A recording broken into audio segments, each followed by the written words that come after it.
Hello नमस्कार दोस्तों, स्वागत है आपका एसएससी वाला के 10 मिनट वोकैब शो में। मैं विवेक त्रिपाठी। तो आज का पहला वर्ड है शिवैलरस। शिवैलरस क्या होगा?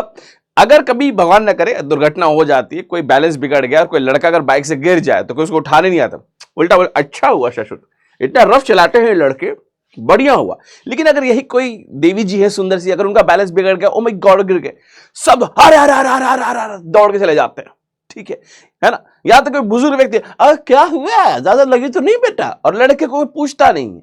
तो होता क्या है कि ये एक कुदरती चीज है, नेचुरल चीज। लड़के क्या करते हैं, लड़कों के सामने हीरो बनते हैं ना, और उनका बड़ा ध्यान रखते हैं। तो बेसिकली ऐसा व्यक्ति जो दूसरों का ध्यान रखता है, खास करके देवियों का ध्यान रखता है, उनको तकलीफ से बचाता है या उनके परवाह करता है, उसको बोलते हैं शिवैलरस। क्या बोलते हैं? शिवैलरस कहा जाता है। ठीक है, चलते हैं आज के अगले वर्ड पे। पहला वर्ड आपका कैवलकेड। कैवलकेड क्या होता है? घुड़सवारों का दल होता है। अगर आपने कभी 15 अगस्त की परेड देखी होगी, तो जब राष्ट्रपति जी आती हैं, हमारी द्रौपदी मुर्मू जी, तो उनके साथ एक घुड़सवारों का दल आता है, तो उसको कहा जाता है कैवलकेड, जिसको हम लोग हिंदी भाषा में कौन भाषा में बोलते हैं? लाजो लश्कर। ठीक, उसको कहा था कैवलकेड। अगला वर्ड आपके पास कैवेलियर। कैवेलियर मतलब क्या? जो किसी की परवाह नहीं करता। बेसिकली जो सिपाही होते हैं, जो आर्मी के कमांडोज वगैरह होते हैं, अगर आपने उनको कभी देखा होगा, ऑब्जर्व किया होगा, क्या पहन रहे हैं, क्या बैठ रहे हैं, कैसे बैठ रहे हैं, उनको कोई परवाह नहीं है। उनको आपके इमोशन से भी कोई लेना नहीं है। वो जब बात करते हैं, ऐसे बात करते हैं because they don't care about your emotion. हाँ ठीक है, चल निकल, मैं बहुत गरीब, हाँ तो मैं क्या करूं भाई, मेरे पैसे लेगा क्या? ऐसे जिन लोगों को दूसरों की कोई चिंता नहीं है, क्योंकि उनके पास अपना एक अलग एटीट्यूड और अपना एक अलग ईगो होता है, उनको कहा जाता है कैवेलियर। अब अगर बात करता है कैवलरी, कैवलरी अगेन वही होता है, घुड़सवारों का दल होता है। पहले जब लड़ाइयां युद्ध होती थी तो वहां पे अर्जुन टैंक या भीष्म टैंक, टी-20 ये सब नहीं होता था, तो घोड़ों पर ही लड़ाई की जाती थी। ठीक है, तो जो दल होता था घोड़ों का, उसको कहा जाता कैवलरी, यानी घुड़सवार की सेना। अब इसी तरीके से ये जो वर्ड बना आपका, एक वर्ड आपके होता है इक्वस। तो ये इक्वस जो है आपका ग्रीक भाषा का वर्ड है, रूट वर्ड है, इसका मतलब होता है हॉर्स। इसका मतलब क्या होता है सर? हॉर्स यानी घुड़सवार। अब इसी से अगर कोई घुड़सवार है जो घोड़े को राइड कर रहा है, उसको कहा जाता है इक्वेस्ट्रेन। स्पेलिंग पे ध्यान दीजिएगा, इक्वेस्ट्रेन यानी घुड़सवार। तो बेसिकली जो वर्ड यूज किया जाता है, ये पुरुष के लिए यूज किया जाता है कि अगर कोई पुरुष घुड़सवारी कर रहा है उसको बोलेंगे इक्वेस्ट्रेन। अगर कोई महिला घुड़सवारी कर रही है तो इक्वेस्ट्रीन हो जाएंगे। ठीक है, तो घुड़सवारी का यानी ये किसके लिए यूज किया जा रहा है? ये महिला के लिए यूज किया जा रहा है। It is use for woman. तो if a man is riding horse he is equestrian, if a woman is riding horse she is equestrian. ठीक है, और यहां पे एक वर्ड आता है इक्वाइन। इक्वाइन यानी क्या? जब आप कंपैरिजन करते है ना कि भाई ये तो इतना स्टैमिना रखता है, इतना तेज भागता है, जैसे घोड़ा भाग रहा हो, है ना, भाई इसकी शक्ल देख कितनी लंबी है, घोड़े जैसी। ठीक है, हम लोग स्कूल में अपने दोस्तों को चढ़ाते थे, तो उसको बोलते इक्वाइन। इक्वाइन यानी लाइक अ हॉर्स। नेक्स्ट चलते हम लोग इनोकस। इनोकस मतलब क्या? बिल्कुल मासूम, है ना, जो कोई हानि नहीं पहुंचा सकता आपको। जैसे छोटे बच्चे आपको दिखते हैं, है ना, वो बड़े क्यूट से होते हैं। हेलो अंकल, हेलो बेटा, आपके पास मोबाइल है? हाँ बेटा मेरे पास मोबाइल है। उसमें गेम है अंकल? हाँ बेटा गेम है, दोगे प्लीज, थोड़ा सा खेल के दे दूंगा। और आप अपना आईफोन देते हो क्योंकि भाई बच्चा इतना क्यूट है, आपको लग रहा है क्या ही नुकसान करेगा। ठीक है, और आप 1.5 लाख की संपत्ति उसके हाथ में सौंप देते हो। तो इनोकस यानी क्या? जो क्या होता है? अहानिकार। अहानिकार मतलब क्या? हार्मलेस, है ना, बिल्कुल मासूम, आपको लग रहा है कोई नुकसान नहीं पहुंचा सकता, जब तक आपको पता लगे कि स्क्रीन टूट गया हो। तो यहां पे वर्ड आता है आपका नॉक्शियस। नॉक्शियस यानी क्या होता है? जो बहुत ज्यादा हानिकारक हो। नॉक्शियस यानी क्या होता है? बहुत ज्यादा नुकसानदायक हो, हानिकारक हो, उसको कहा जाता है नॉक्शियस। ठीक है, और यहीं से वर्ड बना आपका सर ऑब्नॉक्शियस। ऑब्नॉक्शियस यानी क्या? जो आपको इरिटेट करते, है ना, आपको परेशान करते, है ना। कहीं आप बाहर निकले हो, है ना, किसी टूरिस्ट स्पॉट पे जा रहे हो कि आज मैं यहाँ पे घूमूंगा और मजे लूंगा वादियों के, और बाबा ए भैया कुछ खाया नहीं भैया, दे दे भैया, और भैया भैया करके तुम्हारे पीछे घूम रहे हो, अरे भाई छोड़ दे भैया, अरे छोड़ दे भाई। तो वो अगर लगातार ऐसे चलते रहेंगे तो अप्रिय हो जाता है। कई बार आप देखो टूरिस्ट गाइड वाले, है ना, सर मैं लेके चलो सर, सर अरे सर बहुत ऊपर सर, मैं आपको बताता हूँ सर। तो मतलब कहीं भी टूरिस्ट स्पॉट पे जाइए तो वहां पे आपके पीछे ऐसे लोग पड़ जाते हैं जो आपको परेशान करते हैं, आपको बहुत अप्रिय लगता है ना, आपको घृणा आती है, क्या कर रहा है भाई तू, है ना, उसको बोलते हैं ऑब्नॉक्शियस। और ये इनोकस जो वर्ड है, इसी का भाई है आपका इनोसेंट। इनोसेंट यानी क्या होता है? छोटा बच्चा समझ के हमको ना समझा अंदर, यानी मासूम, है ना, बिल्कुल क्या है? मासूम यानी इनोसेंट, जिसने कुछ ना किया हो। ठीक है, जिसने क्या ना किया, कोई भी गलती ना की हो, उसको कहते हैं इनोसेंट। अगला वर्ड आता है मेरे पास बिबुलस। बिबुलस यानी होता है शराबी। मैं शराबी मेरा प्यो, गाना सुना लोगों ने, आजकल हिट हो गया। पहले एक टाइम में कर कोई शराब वर्ड भी बोलता था तो पूरा समाज घूर के देखता था, उसकी हालत पतली हो जाती थी। आजकल तो शराब फैशन बन गया है। देखो यहां पे एक वर्ड आता है सर आपके पास बिबो। बिबो आपका एक रूट वर्ड होता है, इसका मतलब होता है टू ड्रिंक, है ना, टू ड्रिंक या टू कंज्यूम, इसका मतलब ये होता है। तो यहीं से आपका वर्ड बन गया बिबुलस, बिबुलस यानी शराबी होता है। और उसी से ये बीबो वर्ड से आपका वर्ड क्या बना, इम्बाइब। इम्बाइब मतलब क्या होता है कि जो भी आसपास चीजें हैं उसको सोख लेना, उसको समझ लेना, उसको अपने अंदर अपना लेना, उसको बोलता है इम्बाइब, यानी मन में धारण कर लेना, टू इम्बाइब समथिंग। जैसे हमारे घर में जो अच्छा कल्चर है, अच्छे संस्कार हैं, वो हमें इम्बाइब कर लेने चाहिए, ठीक है। या अगर कोई मुझे अच्छा ज्ञान दे रहा है कहीं पे, अच्छा पर्यावरण है, अच्छा माहौल है, अच्छा सीखने को मिल रहा है, we should imbibe that, right. Next हम लोग पास वर्ड आता है बिब। बिब यानी होता है जो छोटे बच्चे है ना। वैसे हमारे घर में तो ऐसा होता नहीं कि हमारे घर में माँ ही खिलाती है छोटे बच्चों को अपने हाथ से खाना, लेकिन फॉरेन कंट्रीज में क्या होता है, छोटे बच्चों को दे देते हैं खाना, खाओ है खाओ, फेंकना है फेंको, खेलना है खेलो, हमको नहीं मालूम, सीखो अपने आप।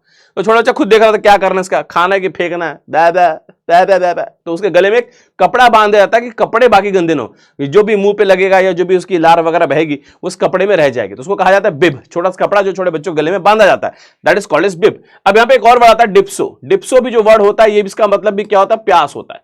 डिप्सो का मतलब क्या होता है, प्यास, प्यास यानी थर्स्ट। लेकिन ये प्यास जो है दोस्तों, ये पानी की नहीं है। ये जो प्यास है, ये जो प्यास है, ये अल्कोहल की प्यास है, शराब की प्यास है, ठीक है। तो ऐसा व्यक्ति जिसको शराब पीने की लत होती है, उसको आप डिप्सोमेनियाक भी कह सकते हो। इसको आप क्या बोल सकते हो सर, डिप्सोमेनियाक भी कह सकते हो। और ये जो लत होती है, जो प्यास, ये तलब उठती है शराब की, इसको बोलते हैं डिप्सोमेनिया। तो डिप्सोमेनियाक भी आपका क्या होता है सर, ये भी आपका होता है शराबी, यानी बिबुलस भी शराबी, डिप्सोमेनियाक भी शराबी है ना। बैकेनेलियन होता है एक वर्ड, वो भी कराऊंगा आगे। तो बैकेनेलियन जो वर्ड होता है, ये भी शराबी, यानी शराबी ही शराबी है वर्ड्स, ठीक है जी। नेक्स्ट चलते हैं कैडावरस। कैडावरस आपने इनको देखा होगा, अब्दुल रजाक इनका नाम है, बॉलीवुड में टक्कर पहलवान का नाम है, भाई टक्कर पहलवान। अगर आपने देखा हो एक movie Hello Brother, Salman Khan Arbaaz Khan की बड़ी फ्लॉप मूवी थी, बहुत लोगों ने नहीं देखा उसको, फ्लॉप थी ना। तो उसमें ये भाई निंजा चाचा बन के घूम रहे थे, निंजा चाचा। बंदा एकदम है हड्डी पसली, मतलब ऐसा लगता है कि भगवान ने बस हड्डी के बाद सीधा खाली चढ़ा दिया, मां चढ़ाना भूल गया। तो ऐसे व्यक्ति हमारे समाज में, आपके दोस्त सर्कल में, फ्रेंड सर्कल में देखने को मिलते हैं, जो बहुत ही दुबले पतले होते हैं। तो उनको कहा जाता है कैडावरस, यानी मुर्दे सा, है ना, बिल्कुल पतला सा, बिल्कुल जान प्राण ना हो, उसको कहा जाता है कैडावरस, ठीक। लेकिन अगर मैं बात करूं कैडावर की, तो कैडावर असल में शव होता है। अगर आप कभी मेडिकल कॉलेज में गए होंगे, या आपने मुन्ना भाई का एग्जांपल मैंने दिया था प्रीवियस एपिसोड में, तो उसमें मैंने बताया था कि जैसे वो मुन्ना भाई बोलता सर्किट को, ए सर्किट लाश लेके आना, मुझे देखने को नहीं मिलता, मुझे खुद परफॉर्म करना है। तो जो लाश मिलती है बच्चों को मेडिकल साइंस के, जो उस पर परफॉर्म करते हैं अपने एक्सपेरिमेंट्स, उसको कहा जाता है कैडावर। और कैडावर से वर्ड आपका पास आया डिकाडेंट। डिकाडेंट मतलब क्या, आपने एक वर्ड सुना होगा डिके। तो डिके क्या होता है, जब कोई बॉडी धीरे धीरे टूटनी शुरू होती है, उस बॉडी का मॉलिक्यूल्स वगैरह मतलब टूटना शुरू होता है, उसका पतन शुरू होता है, उसको बोला जाता है डिके, यानी सड़ना, है ना। उसको आप क्या कहते हो, डिके यानी सड़ना। तो सड़ना क्या होता है कि जो बॉडी है वो धीरे धीरे टूटनी शुरू होती है, गलनी शुरू हो जाती है, उसको कहा जाता है डिके, ठीक है। अब वहीं से वर्ड आपका डिकाडेंट। डिकाडेंट पतनशील, क्या होता है, पतनशील। अब अगर हम पाकिस्तान की बात करें, एक मजे की बात बताऊं, 1990 दशक में जो पाकिस्तान था वो एशिया का सबसे फास्टेस्ट ग्रोइंग इकोनॉमी था। और आज के समय बिल्कुल सही समझे आप, समझदार हो। तो उनका क्या चल रहा है भाई, डिकाडेंट चल रहा है। और पता नहीं कैसे अपवास ही कह रहे हैं कि भाई पाकिस्तान टूट जाएगा, पता नहीं कहां से अफवाह आ रही है। बट डिकाडेंट मतलब क्या होता है, पतनशील, है ना। पतनशील यानी जो टूटना शुरू हो चुका है, गिरना शुरू हो चुका है। अब इसी का वर्ड आपके पास आता है डिकाडेंस। इसका भी मतलब क्या होता है सर, पतन होता है। अब मैं बोलूं डोलरस। अब देखो पाकिस्तान को इस हालत में देख के मैं सही बताऊं, बहुत दर्द हो रहा है मेरे को ठीक है। इसको कहा है सर डोलरस। डोलरस यानी होता है दर्दनाक, है ना। डोलरस यानी क्या होता है, दर्दनाक, क्योंकि एक वर्ड आता है डोलो, है ना। तो डोलो जो होता है आपका रूट वर्ड है, इसका मतलब होता है पेन। अब एक दवाई आती है, वो भी इसी नाम से आती है, डोलो 500, है ना। अब इंडिया वाले दवाई तो ऐसे खाते हैं ना, 500 mg 200 mg, जैसे पॉपकॉर्न खा रहे हो। डॉक्टर तो ऐसे फालतू घूम रहा है हमारे यहाँ पे देश में। डॉक्टर की डिग्री लेनी क्यों जाना डॉक्टर के पास, मैं बता रहा हूं, मैं हूं डॉक्टर, ये ले डोलो खा तू। तो डोलो यानी पेन होता है, इसका मतलब, है ना, दर्द होता है। तो यहां से आपके पास वर्ड आ गया डोलरस यानी दर्दनाक। और यहीं से वर्ड, इसी से वर्ड आपका बना डोलर। डोलर यानी क्या होता है, शोक। जब आप किसी का शोक दिखाते हो, भाई बहुत बुरा हुआ तेरे साथ यार, है ना, तेरा ब्रेकअप हो गया, I really feel for you bro, तो उसको बोलते हैं लोग डोलर यानी शोक। और यहां से वर्ड आ सर आपका डोलफुल। डोलफुल यानी क्या होता है, मातमी। लेकिन ये थोड़ा सा ना, मतलब एक क्या होता है, सार्केज्म होता है। ये क्या होता है आपका, सार्केज्म, यानी आप असल में मातम नहीं मना रहे हो, आप हंस रहे हो, है ना, आपको मजा आ रहा है, आपको हंसी आ रही है उसके ऊपर, है ना। कोई दोस्त बोलेगा भाई मेरा ब्रेकअप हो गया, छोड़ के चली गई, कट क्या बोलना, ठीक है। तो ऐसा जो अब मजाक उड़ाया उसको, तो उसको क्या बोलते हैं सर, डोलफुल बोलते हैं, है ना, मातमी। नेक्स्ट मेरे पास वर्ड सर कंडोल। अब ये वर्ड बहुत इंपॉर्टेंट है। कंडोल मतलब क्या होता है, जब आप जाके किसी से शोक अपना क्या करते हो, उसका शोक बांटते हो।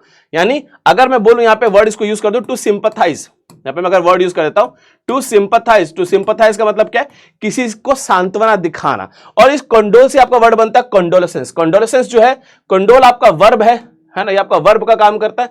और जो कंडोलेसेंस है आपका क्या है, दिस इज योर नाउन, ये नाउन का काम करता है। और इसी का सिनोनिम है आपका कमिसरेट। कमिसरेट यानी क्या, किसी को सहानुभूति दिखाना। तो कहीं ना कहीं ये तीनों का मीनिंग सेम है, ये वर्ब है, ये नाउन, और ये इसका क्या है, सिनोनिम है। कमिसरेट यानी क्या, किसी के दुख को, दर्द को बांटना। अगर आपने कभी भी गलती से माता पिता को मूवी दिखा दी होगी बागबान, तो तुम्हें ऐसे देख रहे होंगे जैसे तुम बहुत बड़ा अत्याचारी हो। गाना जब चल रहा था, ये है जग है बागबान, दादा दादी रो रहे, पापा मेरे कह रहे मैंने क्या किया, मैं तो पूरी सेवा करता हूं, आपकी हर बात मानता हूं, चुप रहो, तुम भी ऐसे ही हो। क्योंकि जब आप मूवी देख रहे हैं, दादा दिन को लग रहा है कि जो सामने हो रहा है उनके जीवन में भी हो रहा है, यानी आपको लगता है कि वो बिल्कुल आपकी ही स्टोरी सुनाई जा रही है ना। That is called a second hand feeling. ठीक है, कमिसरेट को ही कहा जाता है second hand feeling, second hand feeling, या इसको आप कहा, इसी को हम लोग क्या कहते हैं, विकैरियस फीलिंग। इसी को हम लोग सर क्या कहते हैं, विकैरियस फीलिंग, यानी सेकंड हैंड फीलिंग को कहा जाता है विकैरियस फीलिंग। जब आपको लगे कि सामने तो मेरी स्टोरी चल रही है, मेरा ही अपन का स्ट्रगल चल रहा है, that is called as commissariat, right. दोस्तों, अगर सीरियस हो जिंदगी में तैयारी के लिए तो एसएससी का महापैक परचेज कर लो। कसम बता रहा हूं, बहुत इकोनॉमिकल पैकेज है, सिर्फ 399 में आपको 2 साल का मिल रहा है। इसमें आप 20+ एग्जाम्स की तैयारी आप कर सकते हो, सीजीएल, सीएचएसएल, एमटीएस, जीडी, सारे एग्जाम्स की तैयारी कर सकते हो। अगर अभी ग्रेजुएशन के सेकंड ईयर में हो तो 2 साल है, अगर प्लानिंग अच्छी करते हो, है ना, और पूरा एकदम फोकस हो कि नहीं यही करना है, तो एसएससी का महापैक। और अगर आप इंजीनियरिंग करने के बाद सोचना, बीटेक करने के बाद सोचना चाहते हो कि क्या करूंगा, तब घबराना मत, तब आपके लिए मैं 1 ईयर का पैक लेके आया हूं। अगर आपका सपना वो है कि पहले इंजीनियरिंग कर लूं और पहले बीबीए कर लूं फिर सोचूंगा क्या करना है, तो 1 साल का महापैक है सर आपके पास। ठीक है जी, वो भी 2799 में है, आप परचेस कर सकते हैं और अपने करियर की शुरुआत या अपनी तैयारी एसएससी यहां से शुरू कर सकते हैं। मैं हूं विवेक त्रिपाठी, लाइक करना मत भूलिएगा और कमेंट करिएगा कि कमिसरेट में आप कौन सी मूवी को रेट करते हो, कौन सी मूवी देख के आपको लगता है मेरी ही स्टोरी है। मिलते हैं।